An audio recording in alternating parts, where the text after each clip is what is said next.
We're here at Sachuest Point National Wildlife Refuge, an amazing spot, amazing wildlife refuge in Middletown, Rhode Island, just outside of Newport, Rhode Island. Really just a beautiful rocky shoreline, amazing walking path, running path that goes about a 3-mile loop, and there's some other side loops. It goes all along the coast, and it really is a hub, probably the best place in the northeastern US, New England, to see such a diversity of sea ducks that overwinter off of our coasts in the winter. Most of these species, this is the only time of year you'll see them, because then they breed way up in the Arctic tundra, over to Greenland, some even coastal Alaska, in Russia, like harlequin ducks, which is definitely one of the most stunning birds, and certainly one of the most stunning ducks you'll find anywhere in the world. Absolutely beautiful. They're kind of a mix of maroons and reds and slate blue and gray and white. And Sachuest Point is probably the most consistent place you can come to and see them. It's one of the most accessible places to be able to come out. The walk is really flat. Coming out the far end of the point here is the best spot to see the harlequins. And it's probably a mile walk to get out here. And they'll be here, they're here, probably from starting sometime late October, November, until through February into March. Before then they'll leave and head north to go to their breeding grounds. And so what all of these species are doing here, why are they here? Why are there so many? It really has to do with the diversity of habitats that are out here. Here we are starting, we've just started the walk. The visitor center is only a couple hundred yards away. We're looking towards where Newport would be. And so what we're looking here is kind of a sheltered bay. This is right near Second Beach in Middletown. This spot is quite sheltered from the wind. It's pretty shallow. There are species like the bufflehead or horned grebe, or sometimes common goldeneye, tend to feed in a bit shallower waters than some of the other sea ducks, such as the scoters and loons that often feed in 50 or 60 feet of depth. Here, the depth where a lot of these sea ducks are feeding, between 10 and 20 feet. So they're going down short dives. These are all diving ducks. They dive down, feed on a variety of invertebrates from the bottom. And so they'll go down, they can hold their breath for, varies depending on the species, but often 30 seconds to a minute. Go down, feed, pop back up, get a good breath of air, and then just continually do that throughout the day. And who do we have here? Oh, we have 2 female buffleheads right here next to shore. Most grebes have a really cool, they're known for their courtship behaviors, where often they mimic one another, and you've probably seen them on, some of the David Attenborough specials, where they're doing this dramatic side-by-side, flapping their wings while they're kind of like running across the water, just really mimicking each other. And so grebes are known, I'm not really sure with horned grebes, but I assume they do kind of a similar type thing, to have these really intricate kind of courtship dances, per se. But horned grebes are really cool. They're pretty small, compact. They tend to be pretty solitary. So that's another giveaway if you're walking along looking for sea ducks. One way to help kind of pick out, initially what species it might be is, are they kind of cruising around individually? Certain species will do that, whereas others tend to hang out more in flocks, in pairs. And so, yeah, this grebe's just been kind of hanging at the surface, probably got a lot of food, helping digest it, just went down for a dive. And grebes, again, kind of similar to loons and mergansers, they'll eat a lot of small fish, especially grebes because they're so small. They'll tend to eat fish, small fish, shrimp, things like that. And you can tell based on the shape of their bill. They have kind of a pointed bill. Think of like a loon has a pointed bill, or a merganser, versus some of these other sea ducks are feeding mainly on shellfish, and they have this real robust, kind of broad bill, so it's powerful to be able to crush mussel shells, clam shells, things like that.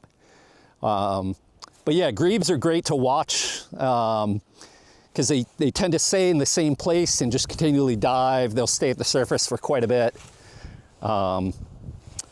And yeah, this is one of the kind of go-to spots where you're almost guaranteed, you know, if you spend enough time to be able to come across and find a grebe in the winter.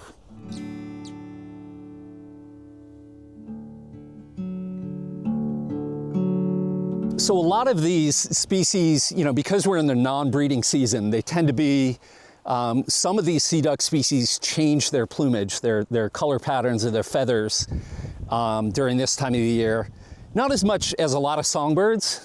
Some don't really change at all.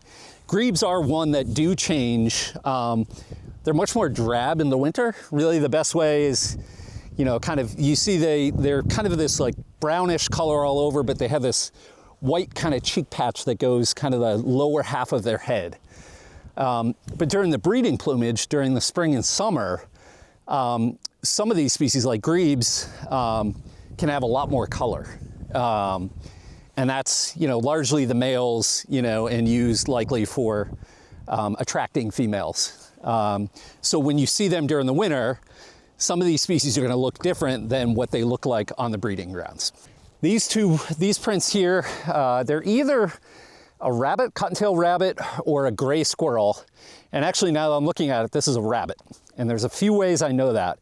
So one is they tend to have the big hind feet, and then their front feet kind of come together. Another thing I use to figure out, like, to take a guess on what it might be is look at the habitat around. This is all thickets in here, which is just amazing rabbit habitat. And then I had a little bit of a gimme. If you keep following the tracks, you see a bunch of rabbit pellets, rabbit scat. So that helps confirm, you know, you put all those pieces together, because sometimes, you know, you see those track guides and it's like, oh, that looks so easy to be able to tell this from that. But the reality is, you know, the snow changes, different conditions make it look clearer or less. But yeah, so this is an eastern cottontail likely.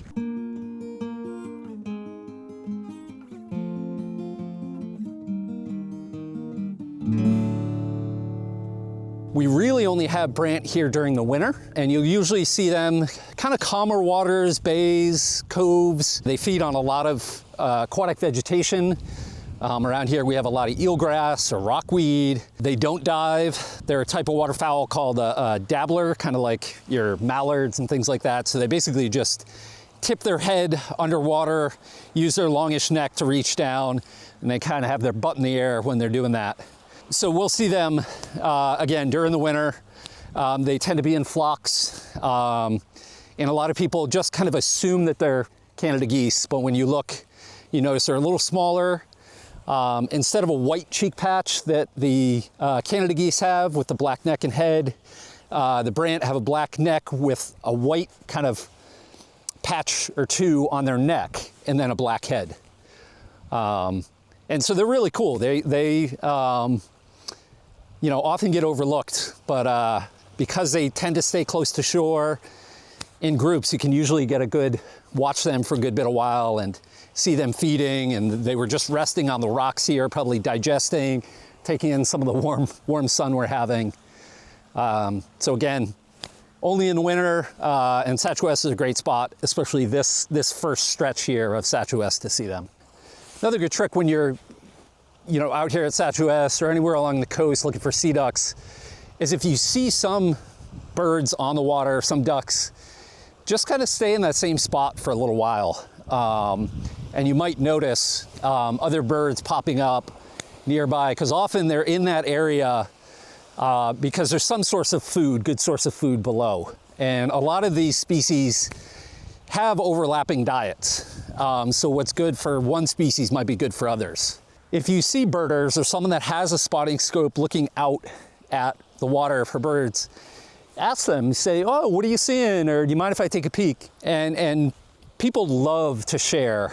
I mean, that's one of the favorite things for me is when I have my scope on a bird, and then people come up and then they look at it through the scope and they're like, oh my God, you know? And of course, with some birds like snowy owls, it's just incredible to see that reaction. The scoters, basically the males are some combination of black and white mainly, with, you know, orange on at least two of the species, their bill, but it's a different pattern. So the black scoter, the males are just entirely black, And then they have this bright orange knob at the base of their bill, which is really just super striking, and it's just subtly beautiful. And so he's up here, I can see him, you know, pretty good sized bird. He's probably about half the size, 2/3 the size of a common loon. But I can almost see that, maybe I'm making it up, but I can almost see that yellow knob, bare eyes. And he's probably 100 meters or so out. But certainly through the binoculars, I can see that. And then through the scope, can see it even better.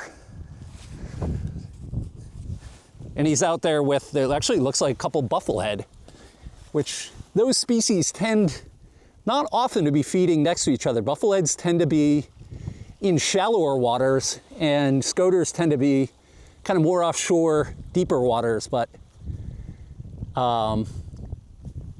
there's probably some good eats out there, so.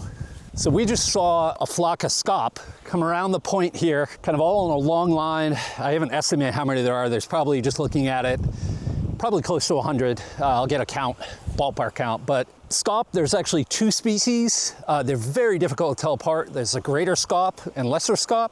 Really, it's very, very subtle. Like one has a steep forehead and the other one has a more kind of gradual forehead. But usually people just say, I saw 120 scaup species. And one of the ways you can tell them just without binoculars is usually they're in a flock that's more of like a linear flock on the water than a lot of kind of flocks of, big flocks of ducks and things that tend to be more circular. And they're feeding largely, again, aquatic invertebrates down in the mud, you know, some shellfish. And they'll often be in an area, sometimes feeding in the same area for days at a time. And they spend a lot of time on the surface, just kind of floating in the flock. So they're a great one to be able to, you know, again, if you have binoculars or a scope, to be able to, you know, get a good look at them, just watch them, watch their behavior. But again, as with most of these species, you know, it's largely only in the winter that we have scaup here. Then they're going to go north to their breeding grounds. And I think actually a lot of scaup, actually, I think probably go to the prairie potholes out in the Midwest and maybe even out in Colorado, places like that, and breed in freshwater. But another kind of cool species, again, that Sachuest Point's a great spot to see them. And then over here, we're going to see more of them, but there is a male common eider, and they're one of the most common sea ducks we have. So common eider, the males are white and black. They have kind of a triangular, very triangular bill, long bill. The males have a greenish hue on the bill. They're beautiful. And eider is where that comes from, eider down. You know, so eider down comforters and pillows is basically from a type of feather, and that's what they actually use to line their nests with to help insulate the eggs. Historically, I think they used to hunt eider to get those feathers, but now they can collect them from the nest after the eggs have hatched and the young have kind of gone off on their own. So it's a you know, more conservation-minded way of harvesting those feathers sustainably. So they're incredibly soft, very insulative. And yeah, here in the Northeast, eider flocks can be in the literally tens of thousands. So they feed on mussels. And often, you know, places like off of Chatham on Cape Cod, every winter, often there's tens of thousands, or flocks of tens of thousands, sometimes more than 100,000. And they're all just kind of stationed over a massive mussel bed. And they're just feeding, and it's just like one of those worldwide, I mean, international, just like to see that is just extraordinary, just kind of awe-inspiring to see that massive amount of any animal, but these large ducks all within a very small area. So they're really beautiful. I mean, we'll see, again, they're one of the more common sea ducks we have. And there are some that breed small numbers off of like the islands off of, I think, Boston and some small islands here. But again, most of them breed much farther north in the tundra.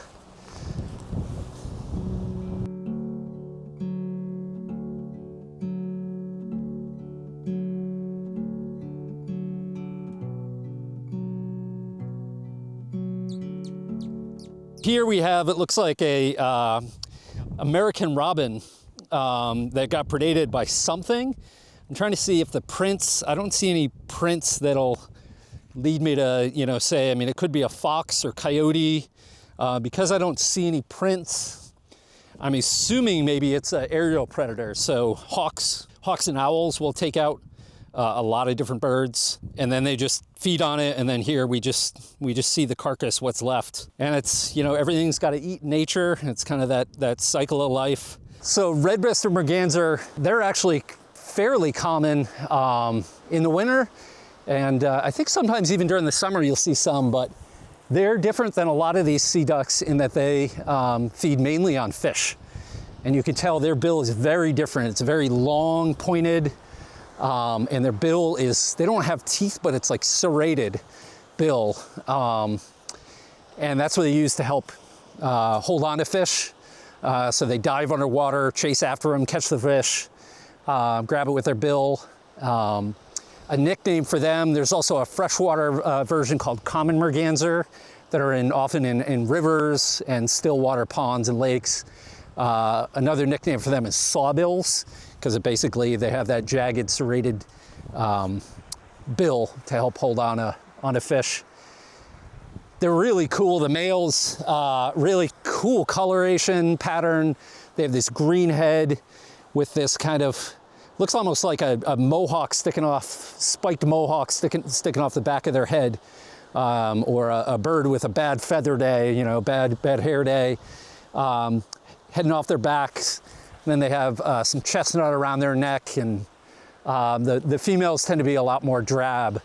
But they're a fun one to watch. And again, just the males are really kind of almost comical how they look. Well, thanks for coming along on the journey on Sachuest Point National Wildlife Refuge in Middletown, Rhode Island. Hopefully you enjoyed learning about maybe some of these species you never knew about. We really got to see a lot of cool sea ducks. Most of the species you would hope to be able to see coming here. So if you ever have a chance, you're ever in the Middletown, Newport area, come on down, check out in Sachuest Point. No matter the time of the year, it's just a gorgeous spot. Beautiful spot any time of year, sea ducks or no sea ducks. And again, hope you enjoyed it. And if you want to learn more just about wildlife in general, you can check out our organization's website. Northeast Wildlife Team is our organization. So you should be able to find a link. If you go to Northeast Wildlife Team, Google search that, and learn a bit more about the wildlife throughout New England and the greater Northeast region. Thanks.